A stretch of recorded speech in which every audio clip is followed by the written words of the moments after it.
जय हिंद दोस्तों। इस वीडियो में आपका स्वागत है। दोस्तों आज के इस वीडियो में हम प्रश्नावली 4.3 के प्रश्न संख्या 11 को बहुत ही आसानी से हल करके सीखने वाले हैं। तो आइए देखते हैं प्रश्न संख्या 11। तो प्रश्न संख्या 11 आपका कहता है दो वर्गों के क्षेत्रफलों का योग 468 वर्ग मीटर है। यदि उनके परिमापों का अंतर 24 मीटर हो तो दोनों वर्गों की भुजाएं ज्ञात कीजिए। ठीक है, तो कह रहे हैं दो वर्गों के क्षेत्रफलों का योग 468 मीटर है। तो जाहिर सी बात है दो वर्ग है, तो हम क्या कर देते हैं, मान लेते हैं।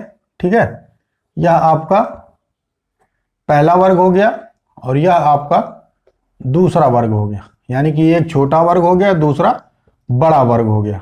ठीक है, और आपको पता है वर्ग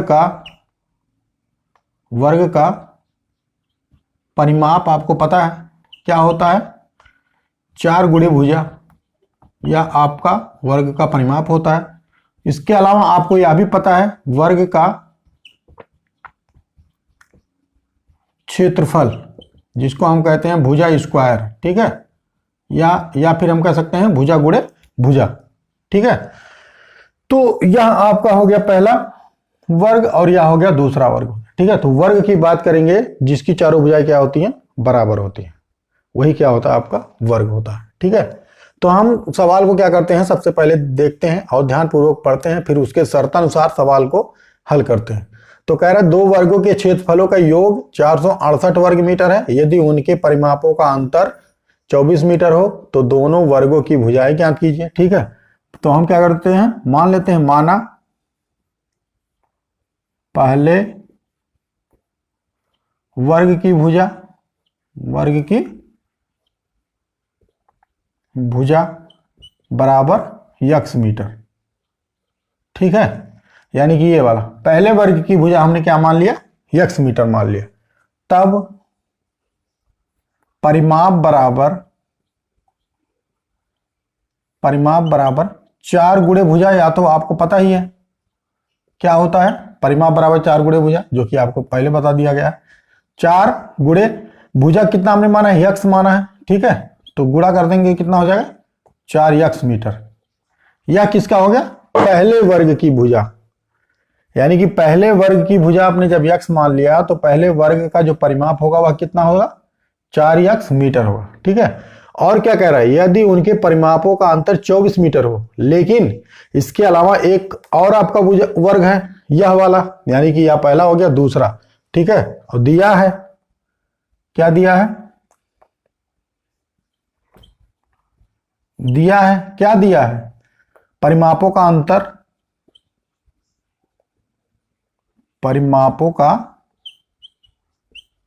अंतर बराबर कितना दिया है, 24 दिया है। ठीक है, कह रहे परिमापों का अंतर 24 मीटर हो, तो परिमापों का यानी कि पहले वर्ग का परिमाप और दूसरे वर्ग का परिमाप। ठीक है, तो हम क्या कर देते हैं, दूसरे वर्ग के परिमाप माइनस पहले वर्ग का परिमाप, यानी कि यह बड़ा है तो बड़े में से छोटे घटाएंगे। तो यहां हम लिख सकते हैं दूसरे वर्ग का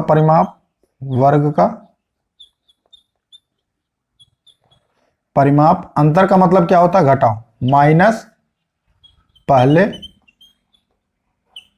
वर्ग का परिमाप। ठीक है, बराबर कितना है, 24 मीटर है।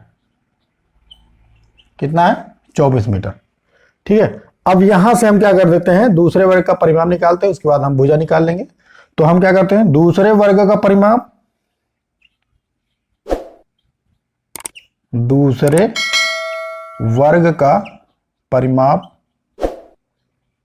माइनस पहले वर्ग का परिमाप कितना है, 4x मीटर। ठीक है, 4x बराबर कितना, 24 मीटर। ठीक है, अब देखिए दूसरे वर्ग का परिमाप अगर हम ज्ञात करेंगे तो यह आपका माइनस है, तो दाएं पक्ष में जाएगा तो प्लस हो जाएगा, तो यहां हो जाएगा दूसरे वर्ग का परिमाप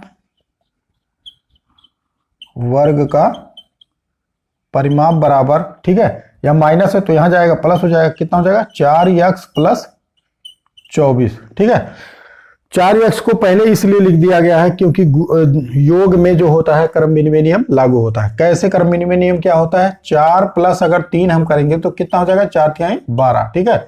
और क्रम को बदल देंगे, यानी कि 4 पहले पे है, दूसरे पे 3 है, तो 3 को अगर हम पहले कर देंगे और 4 को दूसरे पे कर देंगे तब भी उसका मान कितना होगा?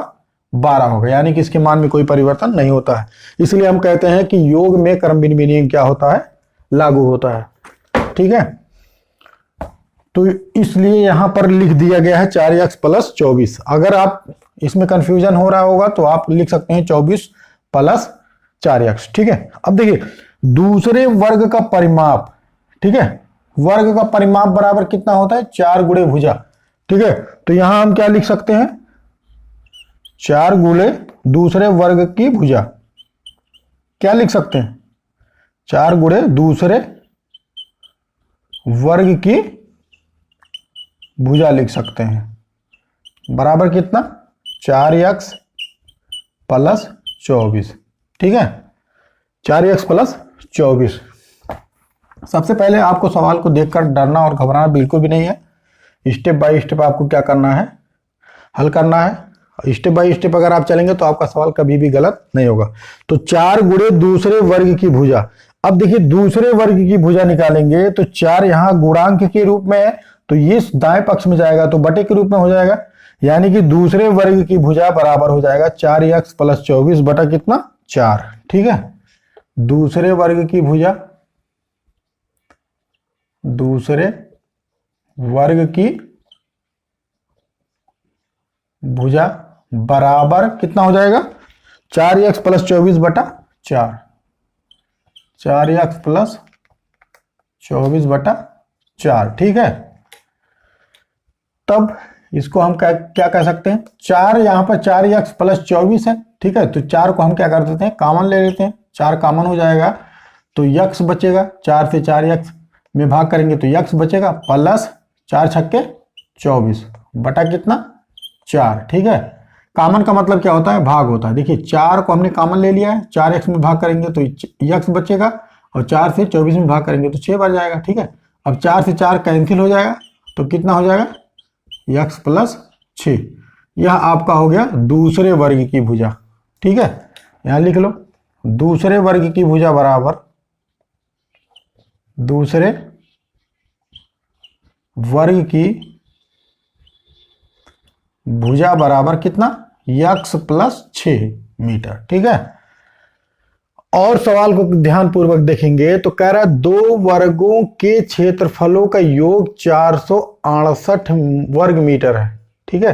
तो पहला आपका मिल गया, पहले वर्ग की भुजा आपका x हो गया और दूसरे वर्ग की भुजा आपका कितना हो गया? x प्लस 6 हो गया, ठीक है। प्रश्नानुसार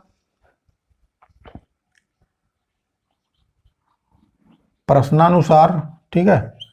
प्रश्नानुसार सवाल को अगर ध्यानपूर्वक पढ़ेंगे तो कह रहा है दो वर्गों के क्षेत्रफलों का योग 468 वर्ग मीटर है। और क्षेत्रफल क्या होता है?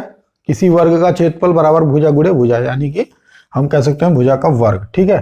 तो पहले वर्ग की भुजा x है, ठीक है, तो x का वर्ग प्लस दूसरे वर्ग की भुजा कितना है? x प्लस 6 का है, इसका वर्ग, ठीक है। ये क्या है? इसका क्षेत्रफल बराबर कितना? 468, ठीक है। अब इसी को हमको क्या करना है? हल कर लेना है। वहां पर आपको दोनों वर्गों की भुजाएं मिल जाएंगी। x का वर्ग करेंगे तो आपको क्या मिल जाएगा? x का वर्ग x स्क्वायर। अब यहां पर देखेंगे तो x प्लस 6 का होल स्क्वायर है, यानी कि a प्लस बी का whole square. a plus B का होल स्क्वायर बराबर होता है a square plus B square plus 2ab, या फिर हम कह सकते हैं a स्क्वायर प्लस 2ab प्लस बी स्क्वायर, ठीक है। तो उसी पर हम रख देते हैं। तो यहाँ पर a बराबर x है और b बराबर 6 है, तो यह हो जाएगा आपका x स्क्वायर, यानी कि a स्क्वायर प्लस 2ab, यानी कि 2 का गुणा x में होगा तो 2x, और 2x का गुणा 6 में होगा तो 6 दूना 12x, कितना हो जाएगा? 12x प्लस 6 का वर्ग, यानी कि 36 बराबर कितना? 468, ठीक है। कितना हो गया? X square plus 12x plus 36 बराबर 468। ठीक है, अब एक्स स्क्वायर यहां पर है, एक्स स्क्वायर यहां पर है, जुड़ जाएगा तो कितना हो जाएगा, 2x स्क्वायर हो जाएगा। 2x square plus 12x plus 36। ठीक है, माइनस, अब देखिए यहां पर आपका दाएं पक्ष में 468 धनात्मक है, इधर लेकर आएंगे तो क्या हो जाएगा, ऋणात्मक हो जाएगा। कितना हो जाएगा, 468 बराबर कितना, 0 बचेगा। ठीक है, अब यहां से हम क्या कर सकते हैं, अगले स्टेप में देखिए, स्टेप बाय स्टेप अगर आप चलेंगे तो आपका सवाल कभी भी गलत नहीं होगा। ठीक है, तो पहले वर्ग की जो भुजा है उसको हमने x मान लिया है, और दूसरे वर्ग की जो भुजा है उसको हमने कितना निकाला है, x प्लस 6 निकाला है। यह आपका ध्यान देना है। तो यहां पर आपका कितना बचा है, 2x स्क्वायर प्लस 12x। ठीक है, अब देखिए यहां पर 468 बड़ा है, माइनस का चिन्ह है, और प्लस 36 छोटा है, तो यहां पर कौन सा चिन्ह होगा, माइनस का। तो यह घट जाएगा, 468 में से 36 घटा लेंगे तो 8 में से 6 गया, 8 में से 6 गया 2, और यहां आपका बचा है 6, 6 में से 3 गया 3, और यहां कितना बचा है 4, यानी कि 432 बराबर 0। ठीक है, और अगर यहां पर इस समीकरण में अगर आप ध्यान से देखेंगे तो यहां पर आपका एक्स स्क्वायर का गुणांक 2 है, और यहां पर 12x है, यहां पर माइनस 432 है, जो कि सभी 2 से क्या हो जा रहे हैं, विभाजित हो जा रहे हैं। अगर आप विभाज्यता का नियम लगा रहे हैं तो इसको हम और सरल बनाने के लिए क्या करते हैं, 2 को कॉमन ले लेते हैं। कॉमन का मतलब क्या होता है, भाग होता है, जिससे सभी पदों में हम क्या करेंगे, भाग करेंगे। 2 से 2x स्क्वायर में भाग करेंगे तो 2 2 कैंसिल, x स्क्वायर बचेगा, प्लस 2 से 12x में भाग करेंगे तो 2 छक्के 12, 6x, और माइनस 2 से 432 में भाग करेंगे तो 2 दूना 4, 2 एकन्ने 2, और 2 छक्के 12, 216 बराबर 0। ठीक है, अब 2 यहां पर गुणांक के रूप में है तो दाएं पक्ष में जाएगा तो बटे के रूप में हो जाएगा, तो यहां क्या बटेगा, x square plus 6x minus 216 बराबर 0/2। ठीक है, अब 2 से अगर आप 0 में भाग करेंगे तो कितना हो जाएगा, 0 हो जाएगा, क्योंकि 0 का नियम ही कहता है कि 0 में किसी भी संख्या से भाग देने पर 0 ही प्राप्त होता है। तो यहां हो जाएगा x square plus 6x minus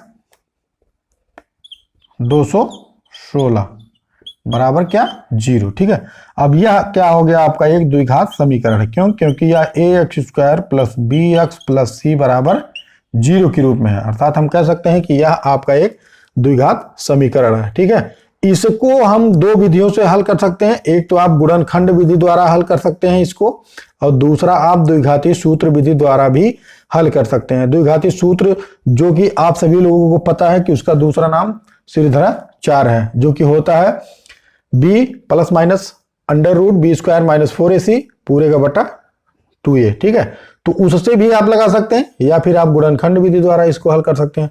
तो हम क्या कर देते हैं, गुणनखंड विधि द्वारा हल करने पर। ठीक है, और यहां पर यह आप नोट कर लीजिए, दूसरे वर्ग की भुजा कितना है, x प्लस 6। ठीक है,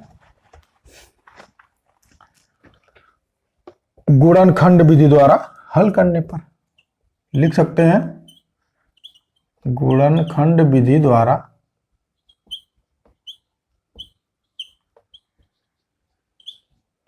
हल करने पर किसको, द्विघात समीकरण को हल करने पर। तो आपका द्विघात समीकरण कितना है, x square plus 6x minus 216, x square plus 6x minus 216 बराबर 0। ठीक है, तो किसी भी द्विघात समीकरण को अगर आप गुणनखंड विधि द्वारा हल कर रहे हैं तो सबसे पहले एक्स स्क्वायर के गुणांक का गुणा आप किस में करेंगे, अचर राशि में करेंगे। यानी कि एक्स स्क्वायर का गुणांक है 1 का गुणा माइनस 216 में करेंगे तो माइनस 216 होगा। कितना होगा, माइनस 216 आपको प्राप्त होगा। यहां पर माइनस भी रख सकते हैं। ठीक है, तो माइनस 216 आपका प्राप्त होगा। तो आपको ऐसी 2 संख्याएं प्राप्त करना है जिनका योगफल अथवा घटाव मध्य पद के बराबर हो और गुणनफल माइनस 216 के बराबर हो। तो हम क्या कर सकते हैं, इसका गुणन की प्रक्रिया को स्थापित करते हुए हम क्या करते हैं, दोनों संख्याएं ज्ञात कर सकते हैं। ठीक है, तो विभाज्यता का नियम लगाते हैं तो किससे कटेगा, 2 से, 2 एकन्ने 2 और 2 अट्ठे 16। ठीक है, फिर 2 से 2 पंजे 10, 2 चौके 8, ठीक है। 2 से 2 दुनाई 4, 2 सत्ते 14, फिर 2 से 2 नवा, 2 से नहीं कटेगा, 3 से 3 नवा 27, ठीक है। फिर 3 से 3 तिरिक्का 9, फिर 3 से 3 एक अन्य 3, ठीक है। तो अगर आप यह सोच रहे हैं जीरो कहाँ से आए, तो देखिए 2 से 1 में जाएगा तो 2 एक अन्य 2 हो जाएगा, फिर 2 अट्ठे 16, यहाँ पर हम जीरो बढ़ा के 8 बार लेके जा रहे हैं। अगर इसको सत्यता की जांच करना चाहते हैं तो 2 से आप इसमें गुणा करेंगे तो ऊपर वाली संख्या आपको प्राप्त होगी। 2 से 8 में गुणा करेंगे तो 2 अट्ठे 16 पूरा लिखा जाएगा, 2 एक अन्य 2, यानी कि 216 आपको प्राप्त हो रहा है, ठीक है। अब इसी में ऐसे दो संख्याओं का गुणन की प्रक्रिया को स्थापित करते हुए प्राप्त करना है जिनका योगफल अथवा घटाव इस मध्य पद के बराबर हो, यानी कि प्लस 6x के बराबर हो, और गुणनफल माइनस 216 के बराबर हो, ठीक है। तो हम क्या कर सकते हैं, देखते हैं। 2 दुनाई 4, 4 और 3 त्रिक्का 9 और 9, 9 दुनी 18, 18 का गुणा अगर हम करते हैं 3, 3 दुनाई 6 दुनाई 12, ठीक है। 2 दुनाई 4 3 12, 12 में 18 का गुणा अगर हम 12 में करेंगे तो हमको कितना मिलेगा, 216 मिलेगा, ठीक है। यानी कि आपने सही संख्या चुन लिया है। 3 त्रिक्का 9 दुना 18, 18 का गुणा 3 दुनाई 6 दुनाई 12, 18 का गुणा 12 में करेंगे तो आपको 216 प्राप्त होगा, और 18 में से 12 घटा देंगे तो कितना मिलेगा, प्लस 6 मिलेगा, यानी कि संख्या आपको मिल गया 18 माइनस 12, और 18 का गुणा अगर हम माइनस 12 में करेंगे तो यह माइनस 216 के बराबर होगा। इसको हम लिख सकते हैं 18x माइनस 12x बराबर 6x, ठीक है। तो आपको दो संख्या मिल गया, एक तो प्लस 18 मिल गया, दूसरा माइनस 12 मिल गया। तो देखिए बस सवाल आपका बहुत ही आसानी से लग जाएगा। यहाँ हो जाएगा आपका x square plus 18x minus 12x minus 216 बराबर 0, ठीक है। ये कहाँ से आया, यहाँ से आ गया। अब हम क्या करते हैं, दो दो पद को ले लेते हैं। दो दो पद में हम क्या कर सकते हैं, कॉमन लेते हैं। तो यहाँ पर एक्स स्क्वायर है, यहाँ पर यक्स है, तो यक्स हम कॉमन ले लेंगे तो क्या बचेगा, यक्स बचेगा, प्लस यहाँ पर 18 बचेगा, यक्स से यक्स कैंसिल 18 बचेगा, माइनस 12 को कॉमन ले लेंगे और यहाँ पर आपका यक्स बचेगा, और यही आपका दूसरे ब्रैकेट में भी बचना चाहिए, यानी कि x प्लस 18 बराबर 0, ठीक है। अब माइनस 12 से x में गुणा करेंगे तो माइनस 12x होगा, और माइनस 12 का गुणा और प्लस 18 में करेंगे तो माइनस 216 होगा, यानी कि आपने सही कॉमन लिया है, ठीक है। एक ब्रैकेट में हो जाएगा आपका x माइनस 12, x माइनस 12, और एक ब्रैकेट में हो जाएगा x प्लस 18, क्योंकि यह दोनों ब्रैकेट में है, x प्लस 18 बराबर 0, ठीक है। अब यहां पर हम क्या कर सकते हैं, ब्रैकेट को खोलते हैं। ब्रैकेट को खोलने पर तो x माइनस 12 बराबर 0, और यह हो जाएगा x प्लस 18 बराबर 0, ठीक है। तो माइनस 12 है तो पक्षांतर करेंगे दाएं पक्ष में तो प्लस हो जाएगा, यानी कि x बराबर 12, और यहाँ x बराबर प्लस 18 है तो यहाँ पर जाएगा तो माइनस 18 हो जाएगा। और आपको पता है ऋणात्मक मान जो होता है वह नहीं माना जाता है, और जो धनात्मक होता है वही मान लिया जाता है, यानी कि 12 आपका लिया जाएगा। तो हम कह सकते हैं कि पहले वर्ग की भुजा कितनी है, 12 मीटर है, ठीक है। तो यही क्या हो गया, आपका आंसर हो गया कितना, x बराबर 12 मीटर, ठीक है। तो उत्तर आपका हो जाएगा पहले वर्ग की भुजा x मीटर आपने माना था, ठीक है। यहां देख लीजिए, पहले वर्ग की भुजा हो जाएगा आपका, पहले वर्ग की भुजा, यहां आपने x मीटर माना है तो x का मान कितना आ गया, 12, तो हो जाएगा 12 मीटर, ठीक है। और दूसरे वर्ग की भुजा आपने माना था, निकाला था, दूसरे वर्ग की भुजा आपने क्या निकाला था, x प्लस 6 निकाला था मीटर, ठीक है। x का मान 12 प्लस 6, ठीक है, मीटर कितना हो जाएगा, 18 मीटर। दूसरे वर्ग की भुजा कितनी आ गई, 18 मीटर आ गया, और पहले वर्ग की भुजा कितना हो गया, 12 मीटर। यही क्या हो गया, आपका आंसर हो गया, उत्तर हो गया, ठीक है। तो अगर आप सवाल को ध्यानपूर्वक देख रहे हैं और पढ़ रहे हैं और स्टेप बाय स्टेप यानी कि शर्तानुसार आप आगे आगे स्टेप बाय स्टेप की प्रक्रिया को स्थापित करते हुए बढ़ रहे हैं, तो आपका सवाल 110% सही होगा। गलत होने के 0% चांस रहेंगे। तो सवालों में अभी आप एकेडमिक की तैयारी कर रहे हैं तो आपको क्या करना है, ट्रिक का प्रयोग बिल्कुल भी नहीं करना है। ट्रिक का प्रयोग आप कब करेंगे, जब कंपटीशन की तैयारी करेंगे तब। और यही सब सवाल आपको मिलेंगे कंपटीशन की तैयारी में भी। वहां पर आपको क्या करना है, इन सवालों को सब अधिकाधिक आप क्या करेंगे, अभ्यास कर ले जाएंगे। तब आप जब कंपटीशन की तैयारी करेंगे तो वहां आप ट्रिक बनाना स्वयं जान जाएंगे। तो आपको किसी डरने और घबराने की आवश्यकता नहीं है। ठीक है, तो उम्मीद करते हैं यह सवाल लगाना आप बहुत ही आसानी से सीख गए होंगे, अगर आपने वीडियो को शुरू से अंत तक देखा होगा तो।